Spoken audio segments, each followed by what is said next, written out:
39번 같이 한번 볼게요. 39번에서는 삽입 문제가 출제가 됩니다. 여기서부터가 본격적으로 전통적인 형태의 고난도 문제들인데 우리가 흔히 얘기하는 고난도 문제 3개 있다. 뭐 있다고 했죠? 빈칸, 순서, 삽입 문제들이 있었습니다. 보통 빈순삽이라고 많이 부르죠. 여기서 몇 개 추가된다고 하면 추론 문제까지 해서 빈순삽, 추까지가 보통 고난도 유형이라고 꼽히는데 지금 여기서는 삽입 문제가 출제가 된 겁니다. 흔히 38, 39번에서 출제되는 삽입 문제가 출제가 됐고 순서 문제 같은 경우에는 뭐 36, 37번에서 출제가 되고요. 빈칸 문제 같은 경우에는 31에서 34번까지 출제가 되죠. 추론 문제는 21번에서 출제가 되고요.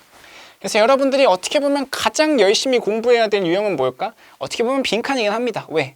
얘가 지금 고난도이면서 동시에 문항수가 가장 많기 때문에 여기서 뭔가 실수하게 되면은 잘못될 수도 있다는 얘기 드리는 거겠죠. 그리고 또 전략적으로 생각해 볼 수 있는 부분도 있는데 이 추론 문제는 빼놓고 빈순삽 해봤자 이게 총 몇 점일까요? 빈칸 문제에서 2점, 2점, 3점, 3점 하면 10점이고 삽입 문제에서 2점, 3점 하면 5점이고 순서 문제에서 2점, 3점 하면 또 5점입니다. 그럼 얘네 다 틀려도 2등급 받을 수 있는 거예요. 이거 다 더해봤자 20점밖에 안 됩니다. 그래서 여러분들이 영어는 절대평가라는 점을 기억하고 전략적으로 생각했을 때 고난도 유형에 대한 스킬 강의 이런 것들 찾아보실 게 아니라 단어를 더 외우고 지문을 더 많이 읽어보고 기본적인 문제들을 푸는 연습을 해보시는 게 먼저다라는 얘기를 드리겠습니다. 그래서 또 봅시다. 어쨌든 자, 주어진 문장 먼저 해석하고 쟤를 어디다 끼워 넣어야 될지 한번 봅시다. 우리가 앞지문에서 강조했던 것처럼 이 접속부사의 느낌을 잘 받아들이셔야 됩니다. But 앞에서랑 뭔가 꺾이는 뉘앙스가 있다는 것도 보시면 되고요. 그리고 넘어가서는 이 모든 지식이라는 거, 뭐에 대한 지식지에 about how to deal with heat, 열에 대해서 열을 어떻게 해결해야 되는지에 대해서 정리된 이 모든 지식들 했습니다. 여기 자체에서 우리가 뭘 느껴볼 수가 있냐면은 삽입 문제나 순서 문제, 어쨌든 문장의 위치를 결정하고 싶을 때 활용할 수 있는 몇 가지 근거들이 있습니다. 첫 번째는 관사죠, 관사. 관사 중에서도 정관사 더라는 표현의 특징을 기억하면은 특정 표현이 어느 위치에 나올 수 있는지를 생각해 볼 수가 있고, 두 번째로는 대명사입니다. 대명사. 대명사도 마찬가지로 이 품사에 대한 특징을 이해해 보면은 선행하는 명사 다음에 나올 수 있다는 걸 생각해 보실 수도 있을 것 같고요. 그 다음으로 생각할 수 있는 거는 뭐 접속사 표현들입니다. 이 접속사라는 말에는 편의를 위해서 접속 부사까지도 포함을 시켜 드릴게요. 예를 들면 저 but이라는 표현 같은 것들이 나왔을 때 문장의 위치를 어떻게 결정할지 또 생각을 해보시면 되고, 한 가지 더 추가를 해드리자고 하면 이 패러프레이즈입니다. 패러프레이즈. 여기서 말하는 패러프레이즈라는 거는 앞에서 사용했던 영어 표현을 그거랑 형태만 다른 어떤 단어로 바꿔준다는 거죠. 영어에서 Daniel 하지 않습니다. 앞에서 Daniel 했으면 he, the teacher, the man 계속 바꿔주는 거죠. 왜? 그게 잘 쓴 글이니까. 영어에서는 기본적으로 패러프레이즈를 원칙으로 하고 있고, 이 바뀌어있는 형태를 짐작해서 문장의 순서까지도 결정할 수가 있는 겁니다. 여긴 더 많은 개념들이 포함될 수가 있는 거고요. 이런 얘기를 왜 드렸냐면 여기서 패러프레이즈가 하나 느껴집니다. 이 모든 지식들이라고 일컬어버렸어. 그럼 앞에서 뭐가 나와야 돼? 그 모든 지식들에 대한 얘기가 나와야 되지 않겠습니까? 그렇죠? 지식에 대한 얘기가 한번 다 나온 다음에 꺾이는 포인트에서 이 문장이 나온다고 생각하시면 될 것 같습니다. but이라는 것까지 활용해서. 그래서 열이라는 걸 처리하는 거에 있어서 이 모든 지식들 accumulated over centuries of practical experience, 엄청나게 실용적인 어떤 경험들을 수세기 동안 축적해 왔는데 이 모든 지식들이 어떻게 너무 자주 무시되곤 한다라고 합니다. 너무 자주 무시되곤 한다. 그래서 여기서 뉘앙스를 하나 또 짐작해 볼 수 있는 거는 그러나 너무 자주 무시되곤 한다. 이 앞에서는 무슨 얘기를 할까? 필자가 이거 되게 중요한 건데 이런 얘기를 하겠죠. 중요한 건데. 요거 이렇게 중요한 거예요. but 근데 너무 무시를 많이 당해. 이런 뉘앙스로 우리가 but이라는 표현까지 활용해서 문장 위치를 결정할 수 있을 것 같아.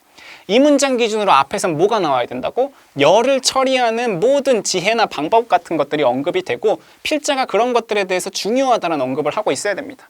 근데 어느 포인트에서 갑자기 사람들이 이걸 너무 많이 무시해요, 잘못됐어요 하고 지문이 마무리가 돼야 되겠죠. 이 정도로 짐작하고 읽으면은 문제 고를 수 있다. 처음부터 보겠습니다. 그래서 the rise 했습니다. rise는 오르다니까 명사로 쓰일 때 출현 정도 하시면 돼요. 출현.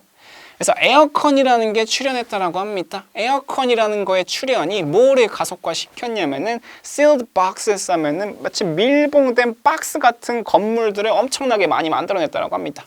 에어컨이 있으니까 굳이 막 뚫린 형태로 만들 필요가 없는 거겠죠. 그리고 그 빌딩에 유일한 어떤 배출구 뭐 그런 것들은 전부 다 뭐를 통해서만 이루어졌냐면은 에어컨에 있었던 필터 통해서만 에어가 이렇게 흘렀다가 저렇게 흘렀다가 된다는 겁니다. 왜? 이렇게 밀봉된 상태에서 에어컨 가지고만 공기 온도를 조절을 하니까 그렇다는 의미를 얘기하는 거겠죠. 여기서 얘기하는 건 뭐 현대에 에어컨이 등장하고 나서 보이는 건물들의 특징 정도로 생각하시면 될 것 같고, 그리고 나서 넘어갔을 때 이제 필자의 의견이 나옵니다. 필자의 의견. 어떻게 봤을 땐 이게 좀 중요한 문장이 될 수도 있을 거고요. 근데 It doesn't have to be this way 하면은 꼭 건물이라는 게 이런 식으로 생길 필요는 없는 거야 라고 필자 의견을 얘기합니다. 그리고 나서 무슨 얘기를 할까? 그리고 나서는 Look at any old building in hot climate, whether it's Sicily나 뭐 마라케시나 테헤란 같은 거를 본다라고 하면은 뭐 시칠리아, 어딘지 모르겠습니다. 테헤란, 아무튼 이런 것들이든 어디든지 상관없이 이 뜨거운 나라에 있는 오래된 빌딩을 한번 생각해봐 했죠. 여기서 이 뜬금없는 오래된 빌딩이란 얘기가 뭔가 예시로서 등장할 걸 생각하고 읽어보시면 되고요. 얘네들이 어떤 모습이었는데 적어도 얘는 에어컨은 없겠죠. 에어컨이 없으니까 열 처리하는 방법에 대해서 나오겠다 정도도 짐작하고 읽어보시면 좋은 겁니다. 그리고 얘네들이 막 중요하다는 얘기하다가 그러나 얘네가 너무 무시당하고 있어요 이 얘기가 들어갈 때쯤에 정답이 되면 되는 거겠죠. 그래서 1번 다음 문장 보면은 건축가들은 이해하고 있었습니다. 과거 시제가 쓰인 거 보니까 여기서의 건축가는 저 당시에 이 건물을 지었던 건축가들 얘기가 되는 거겠죠. 얘네들은 뭐의 중요성을 알고 있었대? 뭐 음영, 그림자나 에어플로우, 뭐라 그러나요? 공기 흐름 같은 거나 색깔, 밝은 색깔 이런 것들이 얼마나 중요한지 그 당시 애들은 알고 있었다 하시면 되고요. 그리고 나서는 아직까지 계속 좋은 얘기하고 있으니까 일단 1번은 안 되는 겁니다.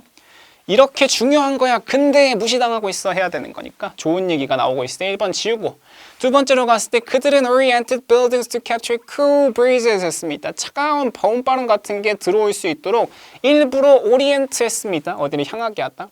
그들은 건물을 어느 쪽 특정 방향으로 향하게 했다는 거죠. 바람이 잘 들어올 수 있게. 그러면서 동시에 뭐 했냐면은 block the worst hit of the afternoon 하면 오후에 들어오는 뜨거운 열기 같은 거는 막으려고 건물 위치를 설정했다고 합니다. 아직까지 그 지혜에 대해서 얘기하고 있죠. All this wisdom이 끝나고 나서 삽입이 돼야 됩니다. 아직까지 wisdom에 대한 얘기였어요. 다음 거. They built with thick walls and white roofs. 뭐 두꺼운 벽도 짓고요. 하얀 지붕도 짓고요. 뭐 창가 틀 같은 데다가 문도 하나 만들고 이런 것들이 전부 다 에어플로우를 촉진시켜주게 만들었다고 합니다. 아직까지도 wisdom입니다. wisdom. 그래서 anyone who has ever spent a few minutes in a mud brick house in 투싼 했습니다.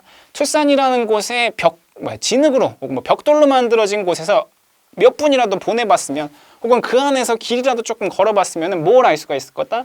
이 옛날 건축물들이 얼마나 잘 작동하는지를 알 수 있을 거라고 합니다. 아직까지도 wisdom이죠. 아직까지도 wisdom.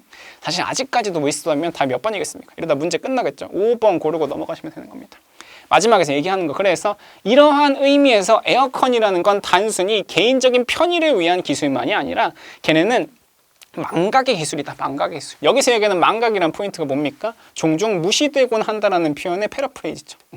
이 표현을 받아줘서 지문에서 에어컨이라는 건 망각의 기술입니다 라고 얘기하고 있으니까 답은 어렵지 않게 또 5번 고르고 넘어갈 수 있을 것 같습니다.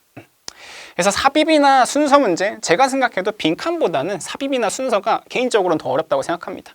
삽입이나 순서에서 활용할 수 있는 개념들 다시 한번 적어드릴 테니까 여러분도 복습해보세요. 관사라는 개념이랑 뭐 접속사라는 개념이랑, 그리고 나선 대명사라는 개념, 마지막으로 패러프레이즈까지 요 4가지 개념에 대해서 꼭 복습해 보시고 혹시 모르겠으면은 저한테 Q&A 남겨주시면 제가 꼼꼼히 설명드릴 수 있도록 하겠습니다. 이 정도까지만 보시면 되고요. 이 문제 여기서 마무리하고 다음 문제도 같이 바로 한번 살펴보겠습니다.